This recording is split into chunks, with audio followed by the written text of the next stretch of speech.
दिलीप और सुधांशु नाम के दो भाई थे। दिलीप की शादी कावेरी के साथ हुई और सुधांशु की शादी माया के साथ। शादी के बाद दोनों भाई अपनी अपनी पत्नी के साथ खुशी खुशी रहा करते थे। दोनों भाइयों के परिवार एक ही घर में रहता था। साथ में खाना, साथ में घूमना, कुल मिलाकर दोनों भाइयों का परिवार खुशहाल परिवार था। कुछ सालों के बाद दिलीप की पत्नी कावेरी को एक बेटा हुआ। भैया, आज मैं बहुत खुश हूँ। चाचा बन गया हूँ मैं। हाँ भाई साहब, इस बच्चे के घर में आने से तो रौनक आ गई है। मैं सबको बताऊंगी कि मैं तो चाची बन गई हूँ, चाची। तुम दोनों कितने अच्छे हो। हमारे बच्चे के आने से ऐसे खुश हो रहे हो जैसे ये बच्चा तुम्हारा ही हो। बस भैया, अब आपका बेटा इस दुनिया में आ गया ना, हम भी कोशिश करेंगे कि हमारा भी बच्चा जल्दी से इस दुनिया में आ जाए।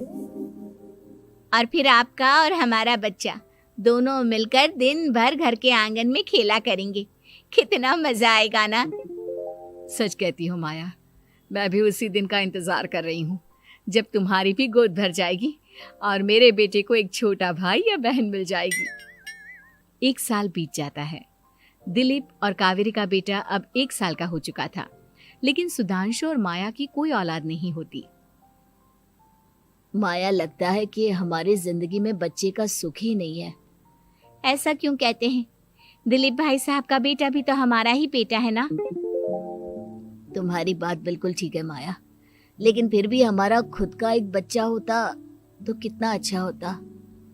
हाँ, कावेरी भाभी भी हमेशा कहती हैं उन्हें अपने बेटे के लिए एक छोटा भाई या बहन चाहिए। लेकिन देखिए ना, हमारी तो किस्मत ही कितनी खराब है। हमारे तो सारे ट्रीटमेंट भी फेल हो चुके हैं। डॉक्टर ने भी साफ साफ कह दिया है कि तुम कभी माँ नहीं बन सकती। वही तो सुधांशु, बहुत बुरी किस्मत है हमारी। लेकिन माया, हम अपनी किस्मत को इतना क्यों कोस रहे हैं? हम दिलीप भाई साहब के बेटे को अपने बेटे की तरह ही प्यार कर सकते हैं ना। हाँ जी, बिल्कुल सच कहा। मैं भी वैसा कर सकती हूँ। चाची हूँ, उसे छोटी माँ का प्यार नहीं दूंगी क्या? कुछ दिनों के बाद दिलीप का एक दोस्त दिलीप से मिलने के लिए आता है। अरे क्या बात है दिलीप, बधाई हो बधाई। और घर तो काफी बड़ा है तुम्हारा। वैसे तुमने अपने बेटे के बारे में क्या सोचा है? भैया, और क्या सोचेंगे, बस उसे पढ़ा लिखा कर अफसर बनाएंगे, उसकी पढ़ाई पर खर्च करेंगे। अरे भाभी, आपकी तो इतनी सारी प्रॉपर्टी है, आपको किस बात की चिंता? ले देकर एक बेटा ही तो है। अरे नहीं दोस्त, तुम गलत समझ रहे हो। इस घर में मैं और मेरा छोटा भाई दोनों रहते हैं। इस घर का आधा हिस्सा मेरे छोटे भाई का है। अच्छा, कितने बच्चे हैं तुम्हारे छोटे भाई के? भैया, उनके साथ ना कुछ प्रॉब्लम है। मेरी देवरानी कभी माँ नहीं बन सकती। अरे फिर किस बात की चिंता? अरे मैं तो कहता हूँ अपने बेटे के भविष्य के बारे में सोचिए ही मत। बस ये घर उसके नाम करवा दीजिए। देखिए, आपके भाई का भी कोई बच्चा नहीं है तो सब कुछ आपके बेटे को ही मिलना चाहिए। लेकिन ऐसा करना क्या सही होगा? अगर उनका बच्चा नहीं है तो क्या हुआ? ये घर आधा उनका है, उनकी जो मर्जी है वो करे। अरे कैसी बात करते हो? उनकी कोई औलाद नहीं है, वो क्या करेंगे प्रॉपर्टी अपने नाम रखकर? हाँ, वैसे भाई साहब, आपकी बात तो बिल्कुल सही है। अब जो कुछ भी है वो हमारे बेटे का ही तो है। आखिर वही तो इस घर के वंश को आगे बढ़ाएगा। मैं कल ही देवर जी से बात करती हूँ। अगले दिन सुधांशु और माया, इधर आओ। तुम दोनों से एक बहुत जरूरी बात करनी है मुझे। बताइए ना भाभी, क्या बात है?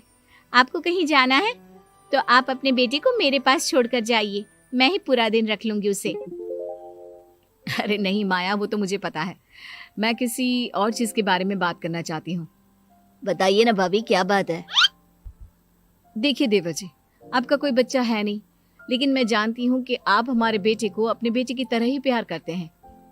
भाभी, बेटी की तरह नहीं, वो हमारा ही बेटा है। मेरे लिए तो वो मेरा ही बच्चा है।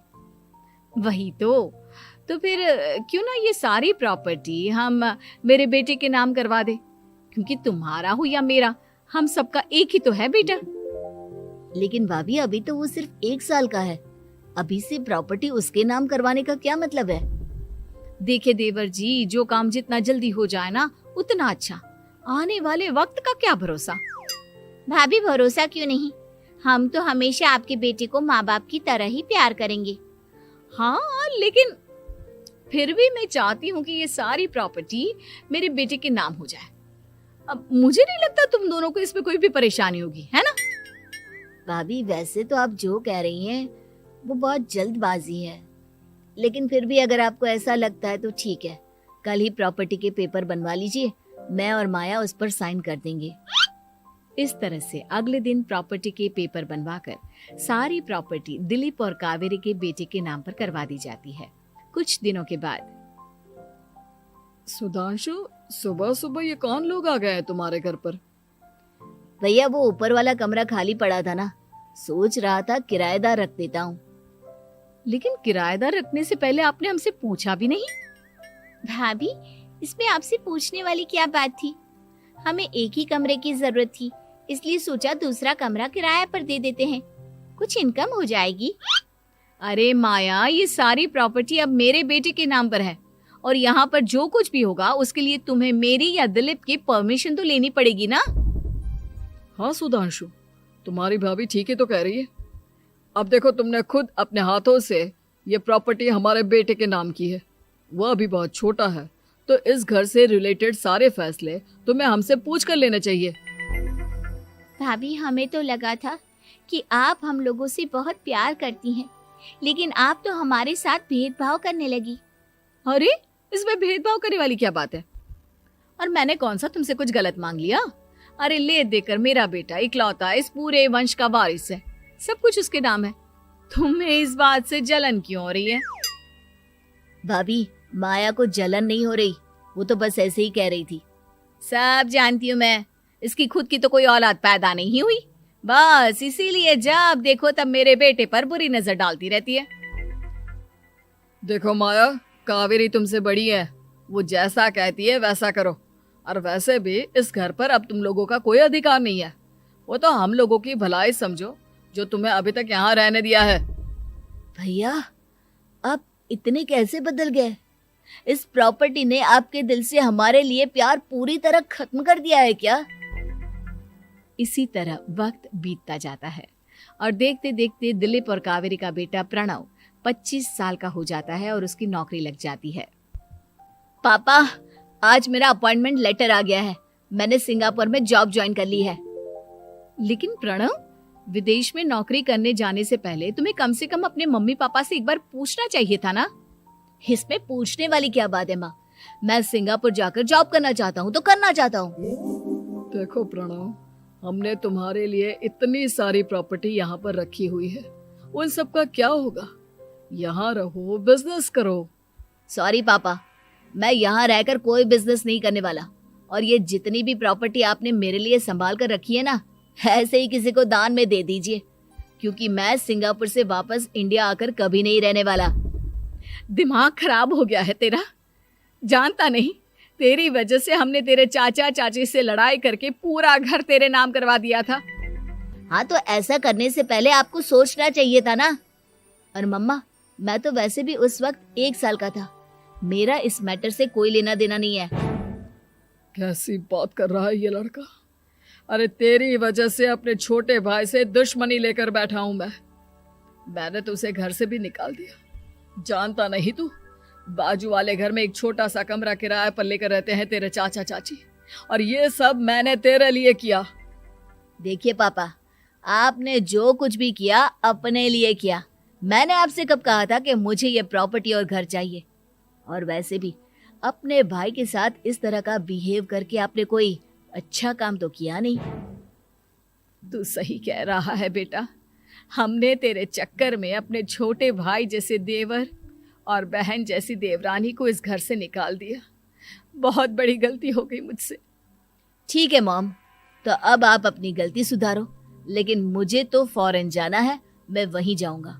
अब आगे क्या करना है ये आपका डिसीजन है। और प्रणव सिंगापुर जॉब करने के लिए चला जाता है। कुछ दिनों के बाद जब दिलीप और कावेरी को अपनी गलती का एहसास होता है तो वो सुधांशु के घर पहुंचती है। सुधांशु, माया, हमें माफ कर दो, हमसे बहुत बड़ी गलती हो गई। क्या हुआ भाभी? आज इतने सालों के बाद अब हम गरीब लोगों के घर क्या करने आई हैं? भाभी, हमने तो खुशी खुशी अपने भतीजे को सब कुछ दे दिया, अब हमारे पास कुछ भी नहीं बचा है।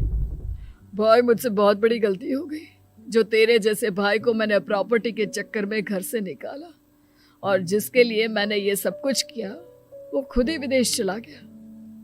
भैया भाभी, जिस बेटे के लिए आपने हम लोगों को इतनी तकलीफ दी, आपस के प्यार को बिगाड़ा, जब वही आपसे दूर चला गया तो आपको इस बात का एहसास हुआ।